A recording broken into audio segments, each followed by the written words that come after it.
వారసులం గణిత శాస్త్ర సాధకులం పరిశోధకులం గణితానికి ప్రేమికులం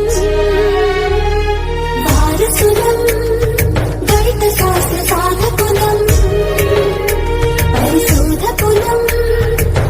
వేదిక మీద ఉన్న అధ్యక్ష సూర్యప్రకాష్ గారు, నాగభూషణ్ గారు, ఎస్ఎన్ జాయి గారు, మహేష్ గారు, అదేవిధంగా ఈ పాఠశాల ఉపాధ్యాయులందరికీ నమస్కారాలు. ప్రియమైనటువంటి విద్యార్థులకు శుభాశీస్సులు. అడ్వాన్స్గా అందరికీ జాతీయ గణిత దినోత్సవ శుభాకాంక్షలు. మన భారతదేశం కర్మభూమి, ధర్మభూమి, వేదభూమి. ఈ భూమిలో పుట్టినందుకు మనము ఎంతో గర్వపడవలసినటువంటి విషయం. మన భారతదేశంలో ఎందరో తత్వవేత్తలు, ఎందరో శాస్త్రవేత్తలు, ఎందరో గణితవేత్తలు ఈ భారతదేశంలో పుట్టి ప్రపంచానికి విజ్ఞానాన్ని అందించినటువంటి మహనీయులు ఎందరో పుట్టినటువంటి ఈ భారతదేశం. అందుకొరకే మనము ఈ గడ్డ మీద మనం కూడా పుట్టినందుకు చాలా సంతోషించవలసినటువంటి విషయం. చాలా తక్కువ జీవిత కాలంలోనే ఎక్కువ జ్ఞానాన్ని ప్రపంచానికి అందించినటువంటి మహనీయులు ఎందరో ఉన్నారు. మన సనాతన హిందూ ధర్మంపై దాడి జరుగుతున్నటువంటి క్రమంలో అద్వైతాన్ని బోధించి హిందూ ధర్మాన్ని ఒక గాడిలో పెట్టడానికి ప్రయత్నించి ప్రపంచానికే జ్ఞానాన్ని అందించినటువంటి వారు మన శంకరాచార్యులు. అదేవిధంగా దేశ విదేశాలలో పర్యటించి మన దేశం యొక్క గొప్పదనాన్ని, హిందూ ధర్మం యొక్క గొప్పదనాన్ని, ఇందులో ఉన్నటువంటి ధర్మాన్ని ప్రపంచంలో నలుమూలలకు అందించినటువంటి వాడు వివేకానందుడు. అదే కోవకు చెందినటువంటి వాడు ఈరోజు మనము జరుపుకునేటువంటి పండగ గణిత దినోత్సవం. ఒక మహనీయుని పేరుపైనే, పుట్టినరోజు పైనే మనం ఈరోజు జరుపుకుంటున్నాం. అతడే శ్రీ రామానుజన్. ఈ విధంగా మరి ఇక్కడ మన దేశంలో సున్నాను అందించినటువంటి వాడు భారతీయుడే. పై యొక్క విలువను కనుగొనేటువంటి వాడు భారతీయుడే. అదేవిధంగా మనం పైథాగరస్ సిద్ధాంతం అని పేరు పెట్టుకొని పైథాగరస్ సిద్ధాంతాన్ని నేర్చుకుంటున్నటువంటి వాడు పైథాగరస్ కంటే ముందే మన భారతీయ గణిత శాస్త్రవేత్త పైథాగరస్ సిద్ధాంతాన్ని కనుగొన్నాడు. కానీ దాన్ని మనం మర్చిపోతున్నాం. ఈ విధంగా ఎందరో శాస్త్రవేత్తలు, గణిత శాస్త్రవేత్తలు భారతదేశంలో ఉద్భవించారు. మరి మనకంటే పేదరికంలో పుట్టి అత్యంత జ్ఞానాన్ని, గణిత జ్ఞానాన్ని ప్రపంచానికి అందించినటువంటి గణిత శాస్త్రవేత్త శ్రీనివాస రామానుజన్. ఒక నిరుపేద కుటుంబంలో పుట్టినటువంటి వాడు. తండ్రి ఒక షాపులో పనిచేసేటువంటి వాడు. తల్లి హిందూ ధర్మాన్ని పరిరక్షించడానికి దేవాలయంలో పనిచేస్తుండే తల్లి.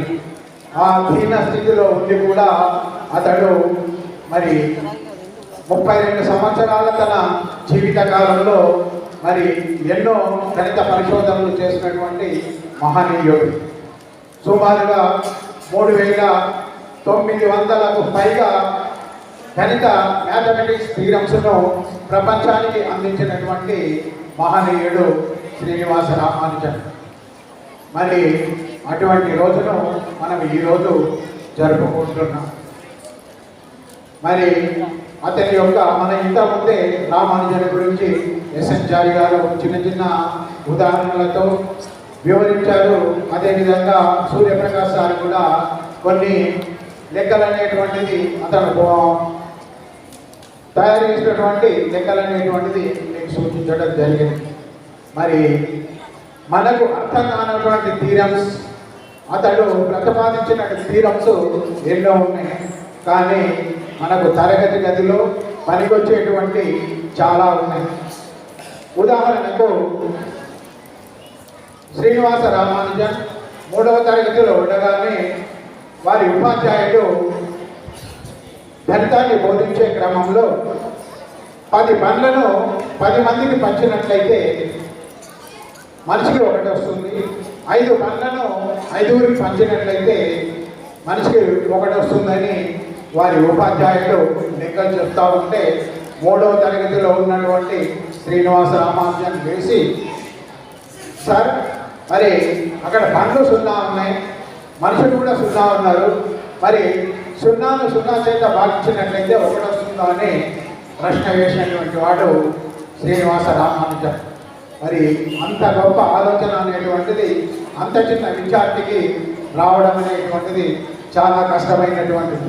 దానికి సమాధానం అనేటువంటిది వారి యొక్క ఉపాధ్యాయులు చెప్పలేని పరిస్థితిని అక్కడ కల్పించినటువంటి సందర్భం. అంటే దీన్ని బట్టి తర్వాత క్రమంలో ఏ సంఖ్యను కూడా 0 చేత భాగిస్తే దాని విలువ అనేటువంటిది చెప్పలేము. అది నిరూపించినటువంటి శాస్త్రవేత్త శ్రీనివాస రామానుజన్. మరి అదే క్రమంలో తరగతి గదిలో ఉపాధ్యాయులు పాఠాలు బోధిస్తున్నప్పుడు, గణితాన్ని బోధిస్తున్నప్పుడు 1 నుండి 1000 వరకు సహజ సంఖ్యలను వరుస క్రమంలో కూడినట్లయితే ఎంత వస్తుంది అనేటువంటి ఉపాధ్యాయుడు విద్యార్థులకు ప్రశ్న వేసినప్పుడు మరి అందరూ కూడా 1 + 2, 2 + 3, 3 + 4, 4 + 5 ఈ విధంగా 1000 వరకు కూడాలంటే అది కొన్ని రోజులు పట్టేటువంటి సమయం. మరి ఇంత సమయంలో మరి అందరూ విద్యార్థులు తరగతి గదిలో పూర్తి అవుతుంది. 1 + 2, 3, 3 + 3, 6, 6 + 4, 10 ఆ విధంగా కూడికలు చేస్తూ పోతుంటే శ్రీనివాస రామానుజన్కు ఒక ఆలోచన అనేటువంటిది వచ్చింది. మరి ఈ విధంగా చేసినట్లయితే గంటలు పడుతుంది, రోజులు పడుతుంది అని ఒక 1 + 2 + 3 + 4 ఈ విధంగా 10 వరకు వేసుకొని కూడి చూసిండు. అది 55 వచ్చింది ఆన్సర్. తర్వాత 1 + 2 + 3 + 4 + 5 ఈ విధంగా 20 వరకు వేసుకొని చూసిండు. అది 210 వచ్చింది. ఈ రెండింటిని బాగా పరిశీలించింది, బాగా అబ్జర్వ్ చేసింది. అది 55 వచ్చింది, ఇది 210 వచ్చింది.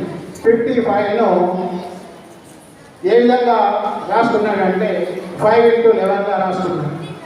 210ను అక్కడ ఏ విధంగా రాసుకున్నాడు అనేటువంటిది అబ్జర్వ్ చేస్తాడు. ఏ విధంగా రాసుకున్నాడు?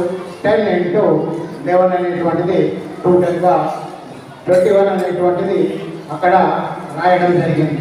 ఈ రెండింటిని పరిశీలించి మరి 10 సంఖ్యలను కూడినట్లయితే వరుసగా ఉన్నటువంటి 10 సహజ సంఖ్యలను కూడినట్లయితే అంటే మీరు ఇంగ్లీష్ మీడియం కాబట్టి నేచురల్ నెంబర్స్ 10 నేచురల్ నెంబర్స్ని యాడ్ చేసినట్లయితే 55 వచ్చింది. వరుసగా ఉన్నటువంటి ఇక్కడ 1 నుంచి ప్రారంభమై వరుసగా ఉన్నటువంటి 20 నేచురల్ నెంబర్స్ని యాడ్ చేసినట్లయితే 210 వచ్చిందని అక్కడ ఆ రెండింటిని పరిశీలించి దీనికి ఒక ఫార్ములాను తరగతి గదిలోనే ఒక విద్యార్థిగా ఉంది కనుగొనడం జరిగింది. ఆ రెండింటికి ఉన్నటువంటి పరిశీలన చేసి n × n+1/2 అనేటువంటి ఒక ఫార్ములాను కనుగొన్నాను. అంటే n/2 × n+1 అనేటువంటి ఈ ఫార్ములాను తరగతి గదిలో కనుగొన్నటువంటి విద్యార్థులు. అంటే అక్కడ ఉపాధ్యాయులను ఆశ్చర్యానికి గురి చేసేటువంటి సందర్భం. మరి ఇంతకుముందే సూర్యప్రకాష్ గారు చెప్పాడు, ఒక సంఖ్య చెప్పాడు, శ్రీనివాస రామానుజన్ సంఖ్య. 1721. అది మరి ఇక్కడ లండన్లో ఉండగా ఎవరు శ్రీనివాస రామానుజన్ లండన్లో ఉండగా మరి అక్కడి వాతావరణం పడక అక్కడ ఉన్నటువంటి ఆహార పదార్థాలు పడక అక్కడ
చిన్నప్పటి నుంచి ఇష్టపడుతున్నటువంటి రామానుజన్ గారి బర్త్డేను నేషనల్గా చెప్పుకుంటారు. గవర్నమెంట్ ఆఫ్ ఇండియా 2012లో నేషనల్ను రామానుజన్ బర్త్డేగా ప్రకటించింది. అంతకుముందు రామానుజన్ చేసినటువంటి ఈక్వేషన్స్ మోల్ నంబర్స్ మీద, తర్వాత ప్రైమ్ నంబర్స్ మీద, తర్వాత ఈక్వేషన్స్ మీద ఆయన చేసినటువంటి అనేకమైనటువంటి సమీకరణాలు మ్యాథమెటిక్స్ యొక్క అభివృద్ధికి ఎంతో దోహదపడతాయి. ఆయన ఉన్న కాలంలో ఆయన పూర్తిగా ప్రారంభం ఇంగ్లాండ్ అయిన తర్వాత భోజన అలవాట్లలో మార్పుల వల్ల అతను ఈ వ్యాధికి గురై అంటే శాఖాహారం దొరకలేదు. ఆయన అయ్యర్ గారు జాగ్రత్త సంబంధించిన వాడు.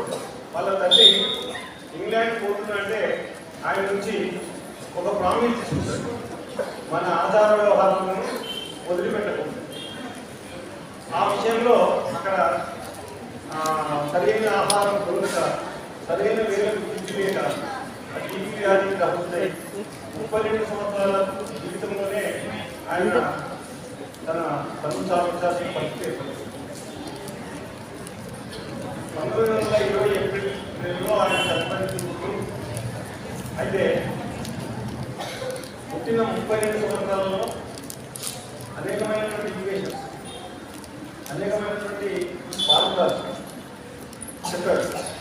ఆయన చనిపోయే ముందు ఆయన ప్రొఫెసర్ పార్టీ వచ్చి మీ దగ్గరికి రావాలని బయలుదేరడం చాలా ఆలస్యమైంది,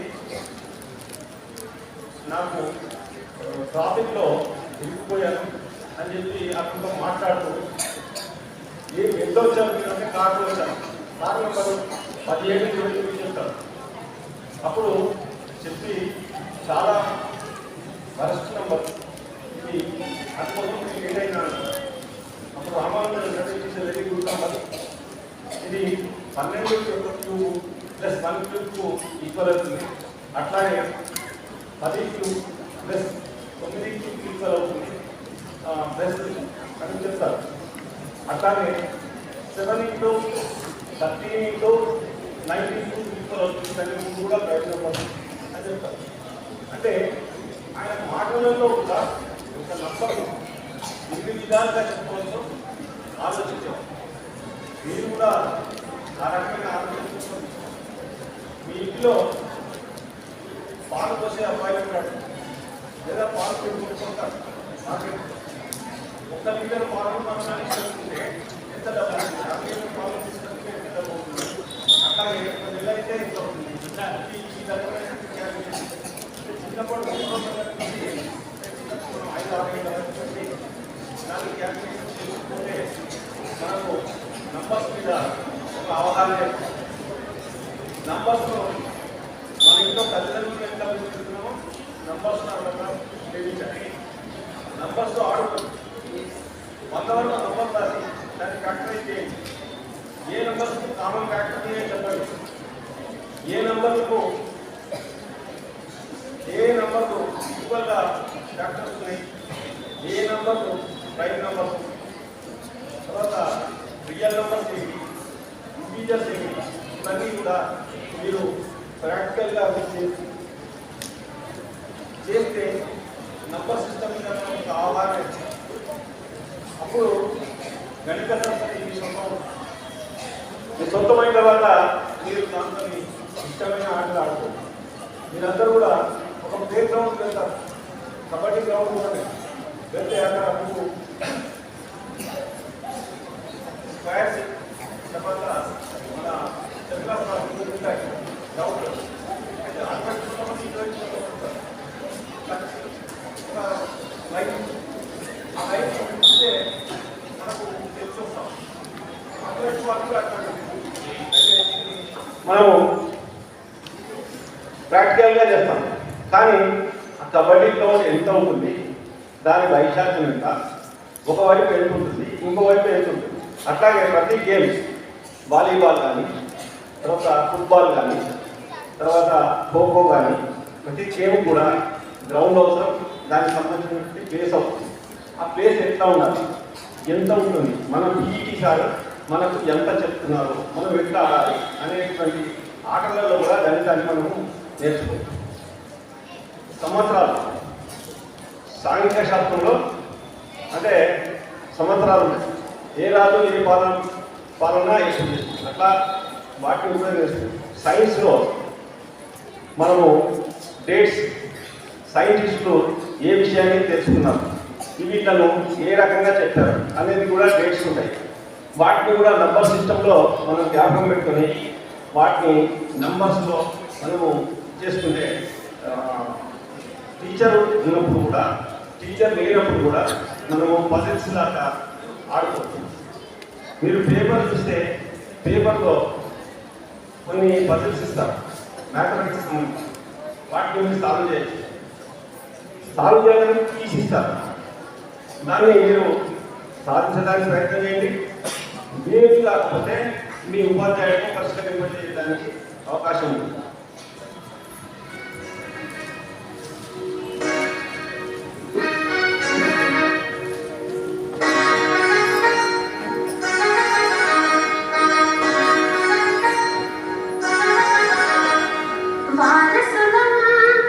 గణిత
session. Today I would like to share my experience about yesterday's occasion, the Maths Day, and the presentation of many math models by many people. Yesterday I've seen many people who